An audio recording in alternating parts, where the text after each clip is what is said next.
if you guys watched our last video that we put out about kind of getting started into herbal medicine, some of the organizations that you might want to be aware of and sources, whether it's for seeds, foraging, and or purchasing of the plants, this one is going to kind of be more of an idea and sharing with you guys some of the items that we use specifically for tea blending. We had a lot of items out that we were going to show, but we figured let's just hone it in. Well, let's share this because we get so excited and we're like, let's show them all the things. Yeah, we're going to have a 48-day video. Exactly. But honestly, we need to blend this tea up. Yes. And I think you're right. I think that this is a perfect example to kind of show the process and what we're doing, and then also explain and help you guys build your own apothecary. This one's going to be good. Well, this one took a life of its own because you knew the intention of and this is just a calm. It's supposed to be light, playful, clean, and then there was a reason behind it as far as the intention goes, who it's for. Right. So, well, we knew that chamomile went in the tea, and chamomile is great. It's a lovely tea, and it's calming, it's soothing, but it might, during the day, it might be a little too much. So I wanted to kind of cut that in half and add linden into it. And linden has a lot of the similar properties that it offers with chamomile, but I don't think, for me at least, it doesn't make me as tired feeling or sleepy. Yeah, I like linden.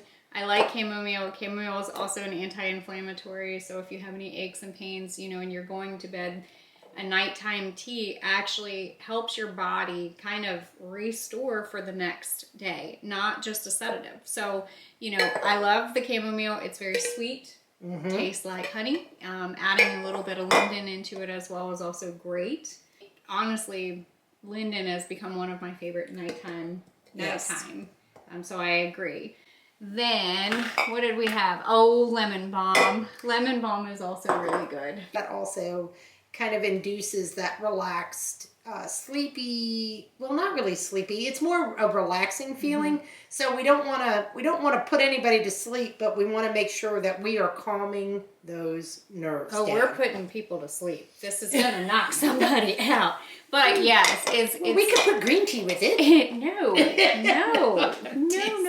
For daytime use only. Lemon balm is another good one. Agreed. Yeah. It is. It's a good quieting of the mind, right. And there's other aspects to it that pair very well with the other two herbs.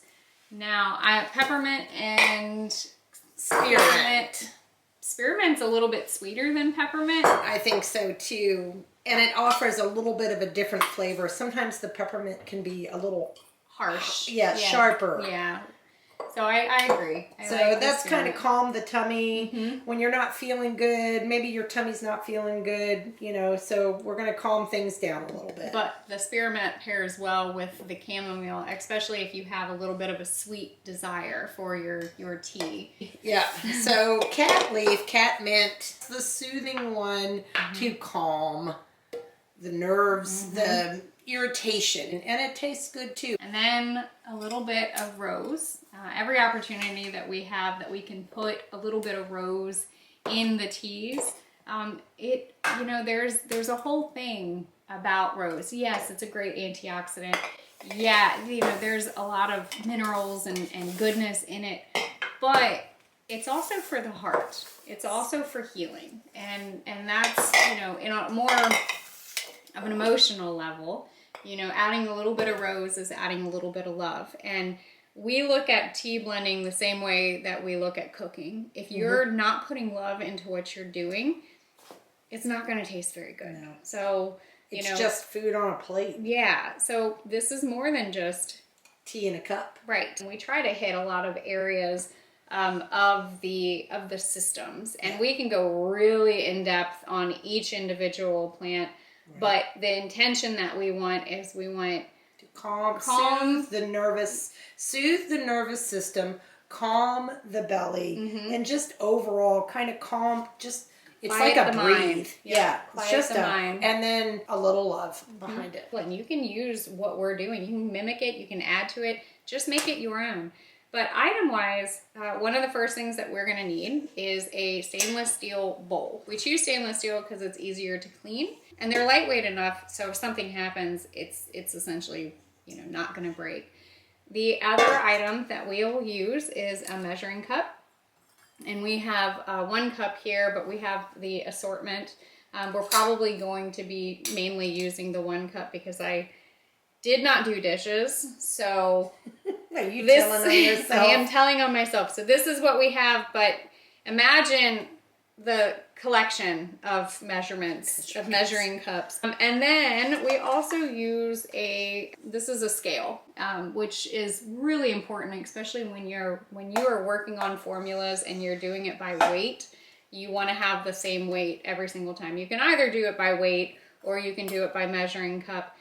My hand tends to get a little bit heavy when I'm either pouring, really when is probably more accurate. Sometimes some of the herbs really volunteer themselves. They just jump into the pot. They jump really in, do. and I'm like, oh, Yeah. okay. Kaylee, that was only supposed to be a half a cup. Oopsies. Cup later. Typically for us.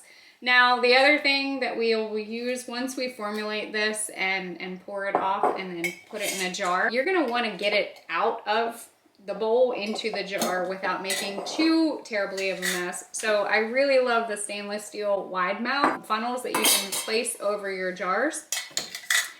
And then don't forget a big spoon, because once we get everything in here, we're going to mix it up. You can either use a spoon or gloved hands. And then I'm going to add, you need 3 more things. I know, that's one of them. What? A notebook. Oh, I wasn't, okay, 4 more things. 4 more things.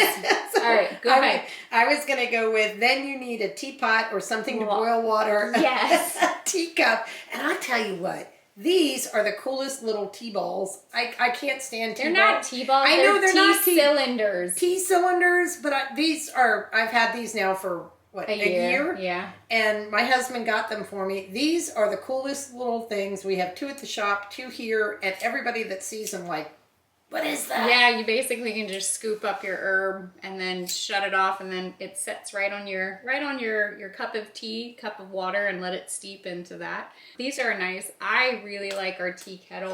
Oh yeah. And I have shared with you guys, I do have that one on our Amazon storefront, but you don't have to get that one. You can get really any. They have so many now. I know. I really like the tea kettles that have the ability for you to put the tea in it. The other thing that we would definitely recommend you guys have is either dedicate a notebook, yes, which we do, a dedicated notebook for your recipes. This is something that you create. You know, you're going to want to recreate it. So the first one, be a little flexible. Maybe you won't like it. Maybe you want to add a little bit more. But if you have your measurements written down and you have the plants, the herbs that you're using, you'll be able to follow your recipe again. This scoop, essentially, I will pour the herbs into it. I will not use the scoop in any of the jars because you don't want to do that, especially if you have somebody like chamomile, for instance, is in the Asteraceae family. Right. If anyone is allergic to any of the plants that are in the Asteraceae family, you don't want to accidentally hurt anybody or yourself if you are allergic. And just be as conscious as possible when it comes to that. Okay. See, I told you, I am a little heavy on that. So that's beautiful. 0.8 of an ounce. So that was 1 cup. A little over a cup. Little over a cup, 0.8 ounces. And then we'll set the jar aside so that we don't end up accidentally adding it in again. Okay, we're gonna go 1 part. Yep. And this is 1 part linden, so 1 cup of linden. You can go a little heavy on it too. That shouldn't be a problem because I tend to. And this is sweet as well. Told you. There we go. That's about the same. Now, even though this was a little over a cup, just like the chamomile weighed 0.8 of an ounce, And the linden actually weighs double that. Right. Okay, so the next one was 2 parts lemon balm. Now, what I was thinking is go 1.5 parts lemon balm and half a part of that. Okay. So am I doing a full? Yeah, 1.5 cups. So you can do 1 cup now. Oh, that smells good. All right, there's one, All right, and so about a half. So I'm gonna eyeball a half because again, I did not do dishes. This is called wild crafting. we are No more. wild woman styling our ratio. This is not going for resale. This is not going for a specific client. This is going for us. Quell the kwai baby. To quell, yes, the kwai baby. That's what we should call this. Quelling of the kwai baby. Quiet baby. Quiet baby. No, I don't want to call it that. But you do want to name it something uplifting, something happy. You want to go So about half a cup of this. So now we're adding the catmint or cat leaf. Okay. And a little more because you're about a little more. Okay. That should be good. That's about half a cup. So let's weigh that. And we are cross-contaminating the scale, but because everything's going into the bowl. 0.3. So 0.3. You know what we messed up? We forgot to measure. So I'm going to put a note, 1.5 cups of lemon balm. I forgot to measure that. That's okay. That's okay. You guys know that it was 1.5 cups of lemon balm. Okay, so now this is where the next part of the mint was only calling for a cup. Okay. So half and half. Yeah. Okay. So we're gonna do a half a cup of spearmint. And we're gonna weigh it. That was my fault because I took it. That's about a half a cup. So that's 0.3 ounces. Oh, that smells good. I really like the smell of spearmint. Okay. And about a half a cup as well. So. And this is of peppermint, a little more. See, I like peppermint too, but spearmint sometimes. A little more. No, I think that's good. And that side's still shy. Oop, okay. Perfect, look. Great. You did great. 0.5. 0.5. See, I would have been fine. I would have been fine. And then with the rose. Look, it makes sense because they like peppermint more than spearmint anyway. So now the rose, you want to be very careful. Yeah, we're just gonna. I'm talking maybe not even a quarter, like probably about a, let me see. Maybe about an eighth of a cup. So for the rose, it's not. Oh, I can't reach. I just heard your back crack. I was trying to lean over to show you guys the rose. So 1/8 of a cup rose, which, oh, you forgot to weigh it. I give up. I'm just kidding. Well, you know what? It is what it is. Oh, look how beautiful. I know. Yeah, you're going to want to squish the rose up. Let's show them. I'm going to bring the camera closer because if I lean back over like that again, I'm going to hurt myself. It looks very beautiful. And so what you do, especially with the rose, you're gonna wanna crush it up as much as possible. I kind of tried to already when I put it in the jar, but sometimes. Some of those chamomiles are I know, they're huge. So then you can just, use your gloved hand, come in here and mix it up. But this is gonna be really very pretty. And it smells so sweet.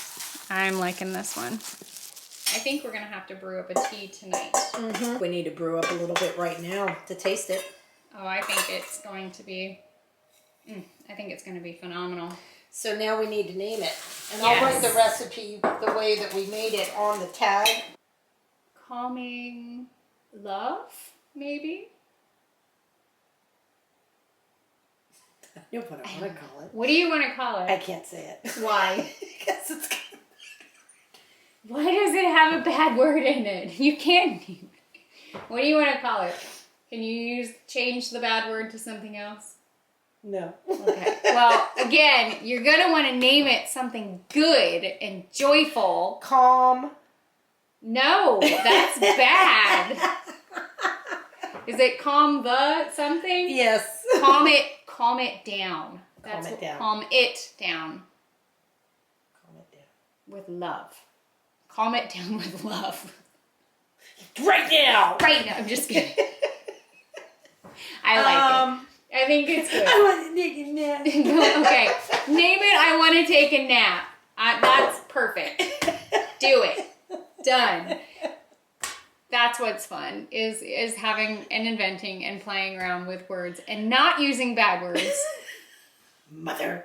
Mother.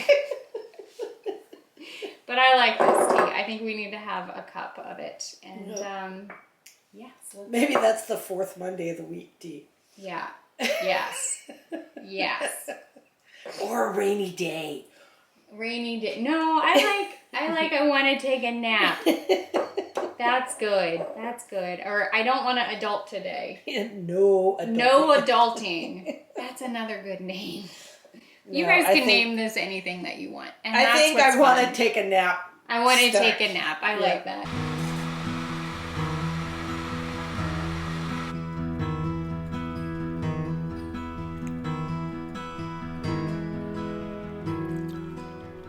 I can taste the chamomile and the linden. Mm-hmm. It's good. It's really good. I actually made it a little bit stronger. I got a little heavy.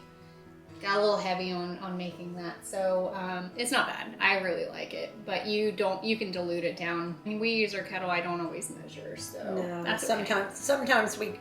Well, you got to remember too, what doesn't look like a lot when you're putting it in there. Once that water hits it, it swells. Yeah. So I don't know. We about a quarter cup per teapot. Yeah, I think that's fair. Quarter cup. This is kind of part 2 of building your apothecary. We talked about a little bit of the items and blending up a lovely tea. You guys blend this tea up. Absolutely go for it. I think it tastes good. And you can play around with more. I mean, you don't have to use chamomile. You could have used just linden. You could use, it's endless. You don't have to use both mints. Right, it's even endless. Tulsi added into that would have been liked. Tulsi added in on that. We could have backed off everything else and added a good like 4 cups of Tulsi added to this. Yeah, would have been really good. Thank you guys for spending some time in the apothecary with us, and as always, don't be afraid to get your hands dirty and learn something old. Bye.